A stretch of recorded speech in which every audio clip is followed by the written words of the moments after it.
Transition Tuesday. I'm Jane. This is Joe. Today we're talking about looking for adult day services. So we're talking about this in conjunction with our series on Joe's last year of school. This past week, a group of students in his class and Joe went to look at a day services program as a group.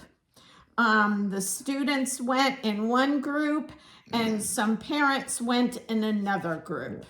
And we looked at this wonderful program that's located the next county over. White County, where we live, does not have a program at this time. So students go either to one on the north end, the adjoining county on the north end, or one on the, I guess, east end. Anyway, so it's important for families to take the time to look. I compare it to when you have a senior or a junior in high school and you start looking for colleges. You go visit college campuses. Your student, really starts looking at what their future is going to look like after high school. This is no different. So I think the best ways to look at a program, a day services program. So a day services program is a program for people with developmental or intellectual disabilities which are best suited to their level of, what kind of services and supports do they need? Do they need, supervised employment activities, supported employment activities? Do they need transportation to the program? Do they need social activities that are for adults but with support? So, this particular day program has like a person who supports the individuals that are in the group. And they do community activities. They go out and do all kinds of neat projects that they've actually been recognized for. It's different from school because in school you have a class and there's a teacher. And you do the curriculum that's required by the state. In an adult day service program, you have adults who are capable and should be making choices about what they want to do for themselves. So it's more of a group activity where instead of a teacher, it's a group leader who helps. Let's say the group wants to go bowling. So they all decide, I'd like to go bowling. So they go bowling and the person drives them to the bowling alley and supports them in, helping them prepare. Do you have the money to go bowling? Do you want to eat lunch at the bowling alley or do you want to bring your lunch? I mean, prepping them for their outing, but also not telling them what to do. If somebody doesn't want to go bowling, then maybe they choose to stay at the center that day, or they don't go to the center at all. They stay home. You're dealing with adults, so they have the right to make decisions about what they're doing on a daily basis. And we're practicing that with Joe's SMART goals. Joe is doing really amazing things with making decisions for himself. But in a group setting, it's a little different because, it's a group. So one person's opinion sometimes gets outvoted. But it was interesting to go and see the dynamic of how adults can participate in community access, which is the developmental disabilities word for going out in the community and experiencing the world after high school. So I look at it in 3 ways: connect, explore, and apply. So connect is going to the programs, meeting the people that run the programs, seeing the people who are in the programs with their permission, of course. And by the way, the folks were so friendly. The adults were so friendly, telling their life stories, which some of them were very interesting and compelling, about how they were in a group home setting or in an institutional setting and were able to get out and live in a host home. I mean, it was really eye-opening for the parents, for the school staff that went. I mean, it was really a very unique experience. So connect, explore. We did that. We toured the buildings, we met the staff, we met the participants, we explored what that program would be like for our students who are going to be not in school one day. And then we learned about how do you apply for the program, how much does it cost, how do you get in the program? And that was the parent part. That was very important information because, again, it's like the college trip. My person is going to be, right, Joe? My person is going to be here every day. What is the family's role? How much does it cost? How do we get there? Et cetera, et cetera, et cetera. Here's the big takeaway. Move aside, Mama. It's the big takeaway for me right now. This whole year has been about move aside, Mama. Even though I'm doing all the talking on our Transition Tuesday episodes, behind the scenes, I am really trying to, do you see the smile that's happening here? I'm really trying to back off and let Joe make decisions on his own. And that was a big piece that the parents who went on this day services program heard.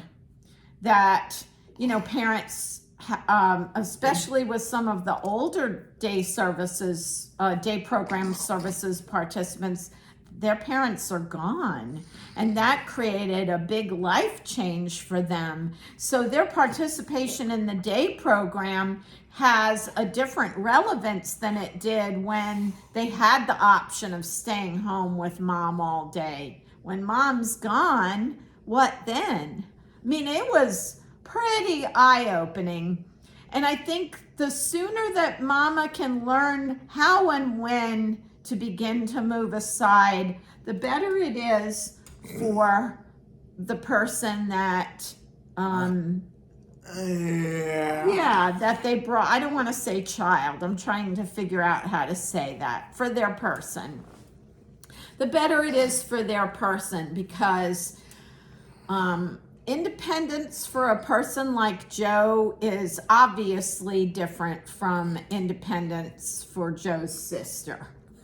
So how does Mama move aside but still be that advocate for Joe that he needs? It's a big question. I don't really have an answer for you, but I can tell you that I keep seeing examples of ways that moving aside gives Joe opportunities to experience independence. And so it's important. So, I wanted to mention that. So, here are some things that we looked at. I made everybody all the parents, I made them a little program assessment sheet to take with them when they went to tour. And I'll just read some of the things that are on this sheet. It says, this form is designed to help you make sure you've obtained the information to determine if this program is right for your loved one. What are the eligibility requirements for my loved one to be in this program? Is there a fee for these services? Do you have to have the now or comp waiver to be in this program? So in Georgia, the now or comp waiver means that it is what they call an entitlement program, which means it is replacement for if you were going to have a job. Or it pays for medical services. The now comp waiver, now stands for new options waiver. Comp stands for comprehensive waiver. And what it does is it waives income levels, and it only which are traditional for like Social Security programs and Medicaid programs. There's a income cap. But a waiver program looks at the level of disability, what that person's adaptive skills and IQ are, and how much support do they need. Do they need less than a nursing home, but more than living independently? Where do they fit in that range? And that determines what waiver services you would receive. In Georgia, the now and comp waiver are the tool, the fiscal tool that most day program services use to get paid. And yes, it is a business. Yes, it is a calling, but day services programs are a business. They pay salaries, they pay for services in the community, power bill, light bill, water bills. I mean, they like I said, they pay salaries, they support staff, they collaborate with agencies like Voc Rehab. I mean, it is a business, even though it's a nonprofit. They have a bottom line too. So you pay for those services, whether it's through comp, through private pay, which means out of pocket, or some combination. Now, I learned at this trip that some people who don't have a now or comp waiver, because there is a waiting list for those services. There are 7,000 people in the state of Georgia right now who are waiting to get approval for the now and comp waiver funding. So, yeah. And Joe was on the waiting list for 6 years when we got it.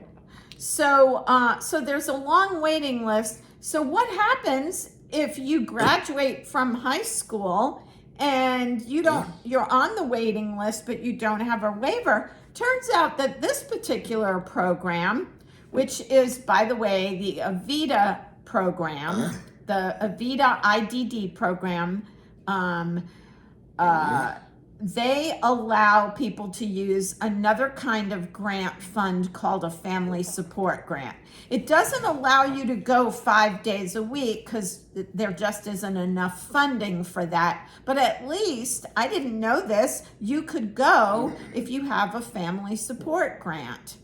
So that information allowed the families who were on their college tour to know, oh, okay, so I could apply for these grants just like college-bound students apply for grants. And we could possibly do this. We could possibly send our person to this program. Are there options if you don't have a now or comp waiver? What are the days and hours of the program? How do I know whether or not transportation to and from my home will be provided? In our county, there's kind of a boundary line, who goes to the program up here and who goes to the program over here based on, proximity. what are options if we are not in the area of White County where transportation is provided? In other words, if you lived in the area where the other service will provide transportation, but you want your person to go to the other one, how is that possible? Basically, you provide your own transportation. What different services are provided during the day? How are those services determined? What out-of-pocket expenses are families expected to pay for? Lunch.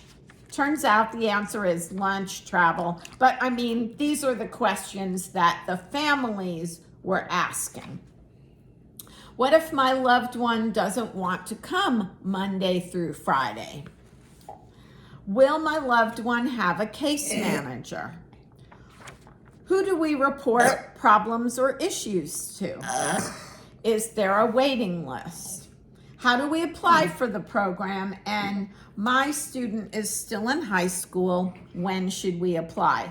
So this was kind of the things that parents were looking at as we toured the facility and gave them opportunities to, number one, envision what the future could look like after school for their person, and two, understand what are all the things that we have to do now while my person is still in school to be able to make that transition from school into an appropriate program if that's what the person and the family decides is right for them. So like I said, it's very much like doing a college trip.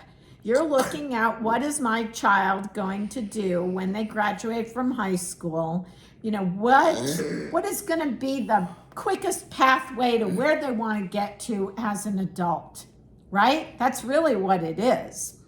So I hope that this was helpful for you. If you have any questions about how to do this or how to set up a tour for your school in your school district, you know, I have advice to share about that. The important thing is that really honestly, parents and caregivers, don't just wait. Don't wait until the last year they're in school and you don't know what's going to happen, because that last year goes by really fast. So try to do some things to pave the way for the future, and make sure that your person is a part of that decision-making process. Number one, because they're young adults, and if they didn't have a disability, they would be making those decisions. And number two, because it's the right thing to do. So, hope this has been helpful. Thank you very much for watching. See you next time.